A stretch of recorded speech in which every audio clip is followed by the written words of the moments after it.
যদি একটা বৈধ ভোটারের নাম বাদ যায় তাহলে যা যা আন্দোলন দরকার গণতান্ত্রিকভাবে যেভাবে আগুন জ্বলবে সেই আগুন ভাই কেউ নেভাতে পারবে না এই বাংলায়। না, আগুন জ্বলবে কেন? গণতান্ত্রিকভাবে আগুনটা কি করে জ্বালায়? কথাটা পরিষ্কার না, গণতান্ত্রিক আগুনটা কোন লাইটার দিয়ে জ্বালায়? গণতান্ত্রিক আগুনটা হচ্ছে মমতা ব্যানার্জি যে খিচুড়ি রান্না করছেন, হ্যাঁ, যে খিচুড়ির ওভেনে আগুন জ্বলছে না, ওটা হচ্ছে গণতান্ত্রিক আগুনটা। ও সৌরভদা, গণতান্ত্রিক আগুন মানে কি এই যে ব্যালট বক্স পুড়িয়ে দিয়েছিলেন যেগুলো পঞ্চায়েতে? তুমি এসআইআর নিয়ে আছো?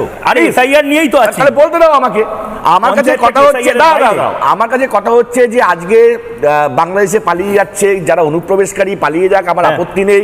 তাদের ভোটার আই কার্ডে নাম নেই বা তারা অবৈধভাবে আছে, ওই জন্য আপত্তি নেই।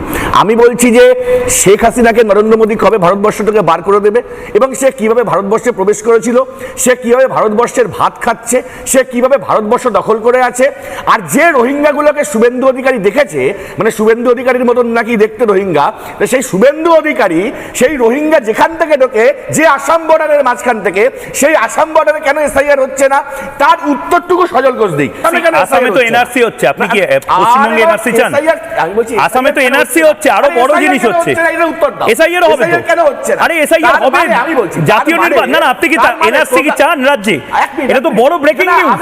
সৌরভপ্রিয় দত্ত আসামের মতন বাংলাদেশেও তার মানে এনআরসি চান? তুমি তোমার কথা আমার মুখে বসিও না। তাহলে কি চান? আমি পরিষ্কার আপনি বললেন আসামের কথা, যেটা কিন্তু তৃণমূল বুঝেছি। কেউ মেনে নেবে না। কতটা টেনশন হচ্ছে, কতটা টেনশন হচ্ছে সৌরভ?